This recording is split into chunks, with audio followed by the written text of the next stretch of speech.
Welcome to VGuide TV.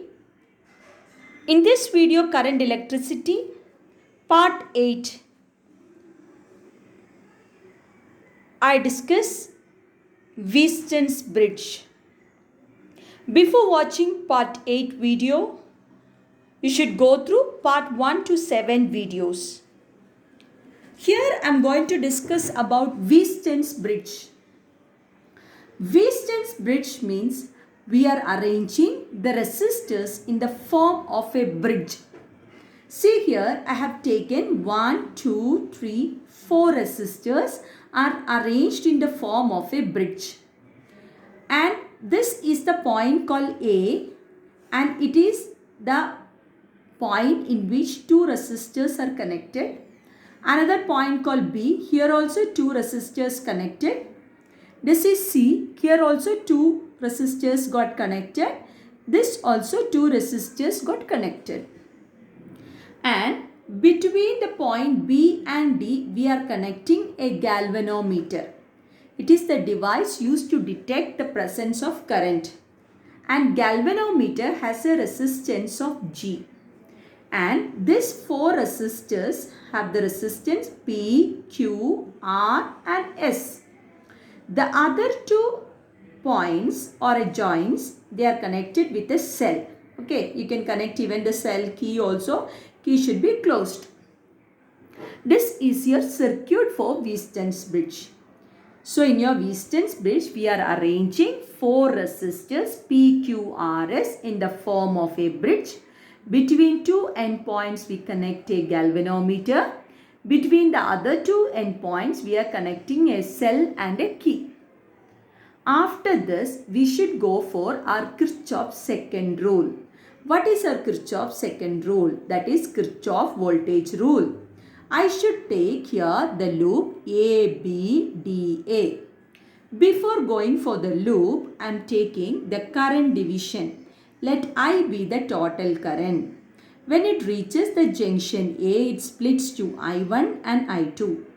When I1 goes to the point B, a certain amount of current goes down, that is Ig, and the rest current will go through this part, that is called I3 we marked. And this I2 will come down, Ig also will come down, together will go as another current called I4. I just marked with different letters only. I1, I2, I3, I4 and Ig are the currents. And this I3, I4 come to the point C and together it comes down to the cell. Right. This is our circuit. Then I told we have to use Kirchhoff's voltage rule for the loop A, B, D, A. According to Kirchhoff voltage rule, sigma IR plus sigma E equal to 0. Right? So sigma IR means according to Kirchhoff's voltage rule, sigma IR plus sigma E is equal to 0. This is your Kirchhoff's voltage rule, second rule. So what is the AB? AB going like this, current also in the same direction. So I take this term as positive. So I1 into P is the voltage I1P. When I am going through BD, my current is in the same direction. So I take it as positive. And voltage term is Ig into G. That is plus Ig into G. When I am going it like this, my loop is going opposite to the direction of the current. Because I2 is coming down, but my loop is going from D to A. So that's what I put a minus I2Q equals 0. I hope it's clear. I1P plus Ig into G minus I2 into Q equals 0. If we take the loop BCDB, BCDB, here also you should take I3 into R. Here it is coming opposite, minus I4 into S. This also my loop and the current is opposite, minus Ig into G equals 0. Clear? According to Kirchhoff voltage rule, I found 2 loops. Next point is you should adjust. the resistances P, Q, R and S, so that the potential at B that should be equal to potential at D. What I am telling is very important point. By adjusting the resistances, we are making the potential at B equals potential at D. Now we know very important point, if the potential is same, there may not be any current through BD. Current through BD is coming as 0 because there is no potential difference between B and D. How we got it like that? We arranged the resistances. We can adjust the resistance. So as we adjusting the resistance, we are making the voltage at B and voltage at D are same, so there is no current through the middle branch.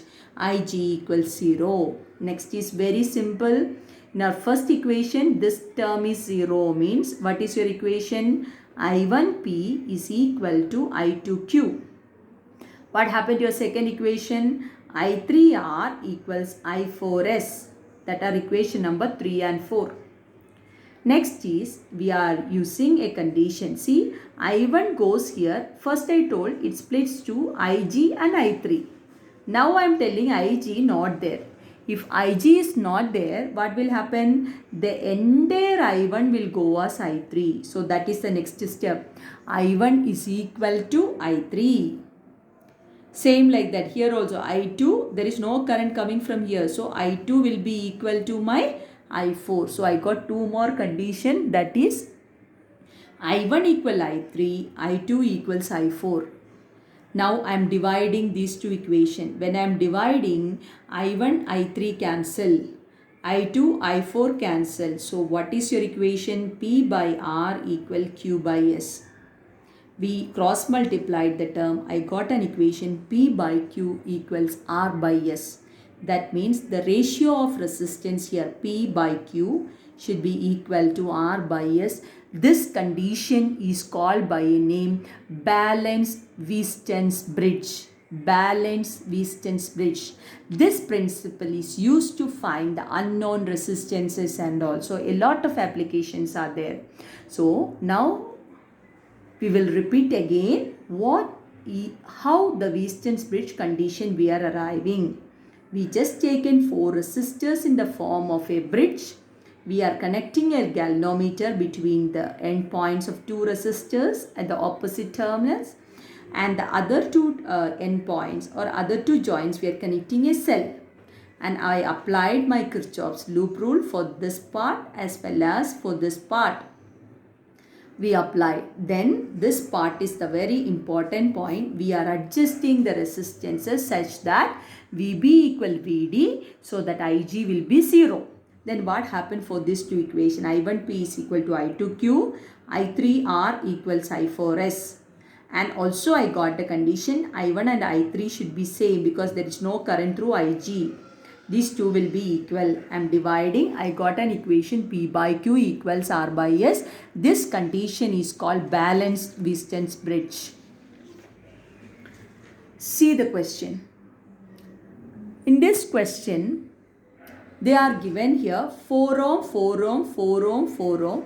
Here also they are given another 4 ohm, and down also one resistance, that is 4 ohm. So this is your question. Okay. This is your question. I need to find what is the equivalent resistance between A and B. What is the question? Equivalent resistance between A and B. So when you see this question, you should get an idea.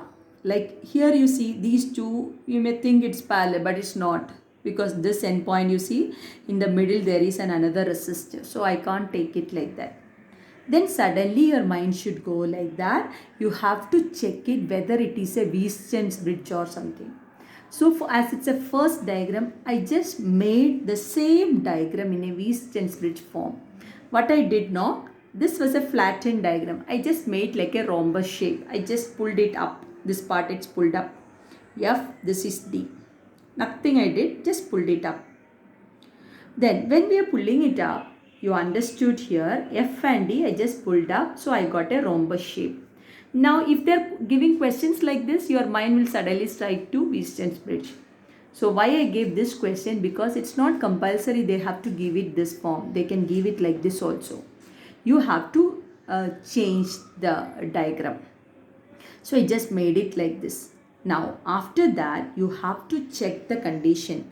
This is your P, this Q, this is R, this is S. It means we should check whether P by Q equals R by S. Check it. 4 by 4 equal 4 by 4. Yes, it is a balanced Wheatstone's bridge. It is a balanced Wheatstone's bridge, BWB. If it is a balanced Wheatstone's bridge, we know that through the middle there is no current. So we don't want a middle resistance. Now the same diagram I am redrawing like this. How? If there is no current here, this 4 ohm and 4 ohm are in series. Total will be 8 ohm. Down 4 ohm series. They together 8 ohm. Then at the down there is a 4 ohm. I hope you got it what I told. Here I just redrawn this diagram. When I redrawn the diagram, I just pulled it up and made a rhombus shape. And next I checked my Wheatstone's bridge condition, P by Q equal R by S. 4 by 4 equal 4 by 4, correct. Then middle resistance does not play any role. I deleted. When I deleted this, upper two resistors are in series, down two are in series. 4 plus 4, what is 4 plus 4? 8. Here also 4 plus 4, 8. And in the down 4 ohm. So 8 ohm, 4 ohm.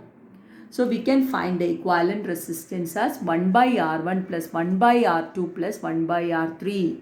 1 by 8 plus 1 by 8 plus 1 by 4. 4 by 8, and what will be RAB? 2 ohm. Understood? How we did the question, you got it clear? So this is a Wheatstone's bridge sum. Another question. This they gave it like this because I told you we can find the unknown resistance by this. Find the value of unknown resistance X if no current flows through AO. They told the condition that here no current flows. Okay? Here there is no current. Then we need to find the current, right? So this type of question they directly told. We know that in a Wheatstone's bridge condition to the middle branch there is no current. So you take, before that you have to check it obeys Wheatstone's bridge balance condition or not. P, this will be P, this will be Q, this will be R, and this will be S. So check it. P by Q 2 by 3, R by S 4 by X.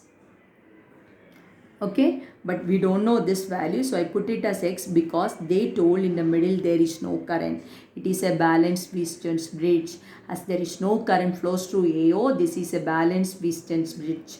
So 2 by 3 equal 4 by X. X equals 12 by 2, that is equal to 6 ohm. Clear? After getting X there is no problem, right? Why? After getting X, we know that this has no role. Upper two are in series, down two are in series. So we drawn the diagram. 2 ohm, 4 ohm series, down 3 ohm, and X we got it now as 6 ohm by last one is this is 6 volt and this will be 2.4 ohm.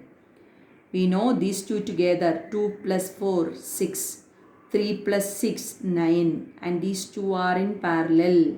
So 6 into 9 by 6 plus 9 plus these two are parallel, and that will be in series with your 2.4 plus 2.4.